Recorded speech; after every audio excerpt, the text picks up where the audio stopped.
조선 제4대 왕 세종이도 그는 단지 왕이 아니라 백성을 사랑한 성군이었습니다. 1397년 음력 5월 15일 한양의 경복궁에서 태어난 이도.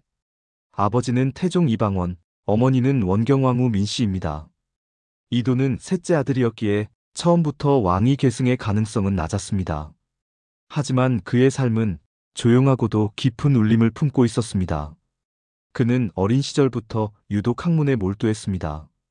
5살에 천자문을 떼고 7살에 논어와 맹자를 통달했다고 전해집니다. 아침에 일어나면 책을 읽고 밤이 되어서야 눈을 감던 아이. 그 아이는 지식을 위해 책을 읽은 것이 아니었습니다.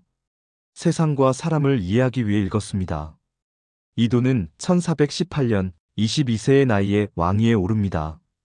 형 양녕대군이 폐위되고 대비원 경왕후의 강한 지지 아래 즉위한 것입니다. 세종은 왕이 된 직후부터 학문, 예술, 과학, 국방, 복지 등 모든 분야에서 근본적인 변화를 이끌어냈습니다. 그는 유학자이자 행정가였으며 무엇보다도 국가의 철학자였습니다. 세종은 즉위 초부터 집현전을 대대적으로 정비합니다. 이는 학자들이 자유롭게 연구하고 논의할 수 있는 기관이었습니다.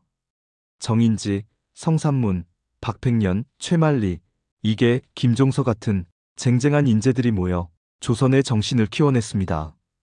이 집현전은 훗날 훈민정음을 창제하는 데에도 결정적인 역할을 하게 됩니다.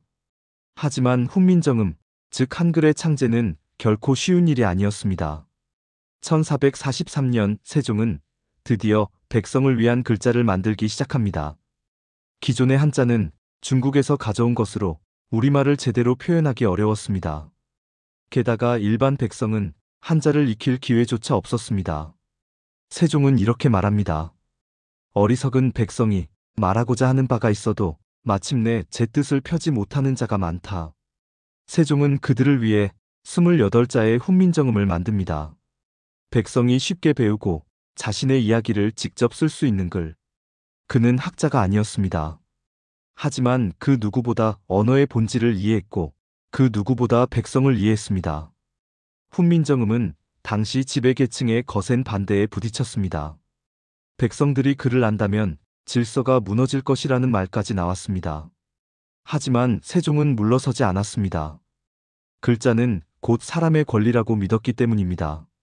1446년 훈민정음 반포. 그날 조선은 백성을 위한 나라로 다시 태어났습니다. 과학 분야에서도 세종은 눈부신 업적을 남겼습니다.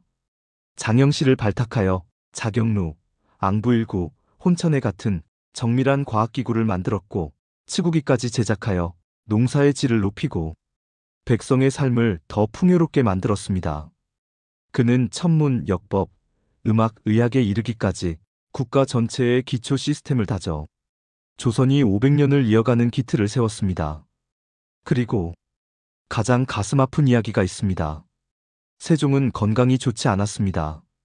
당뇨병, 눈병, 위장병에 시달리면서도 대부분의 왕명은 앉아서 입으로 하다라는 것이 아니라 직접 나서고 직접 집필하며 진행했습니다. 그의 생애 중반 이후 세종은 왕세자에게 대리청정을 맡기고도 정책 결정은 거의 직접 했습니다. 자신의 몸을 돌보기보다 백성을 위한 정치를 먼저 선택한 왕. 그는 마지막까지도 훈민정음 해례본의 정리를 챙기고 집현전 학자들과 토론하며 숨을 이어갔습니다. 1450년 3월 30일 세종은 창덕궁에서 53세를 일기로 눈을 감습니다. 그의 유언은 담백했습니다. 나라를 잘 부탁하노라. 그 한마디는 500년 뒤에도 지금 우리에게 깊은 울림으로 남아 있습니다. 그는 자신의 권력을 위해 글을 만든 것이 아니라 백성을 위한 사랑의 마음으로 글을 만들었습니다.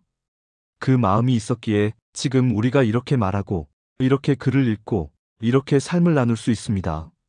세종, 그는 성군이기 전에 백성의 아버지였습니다.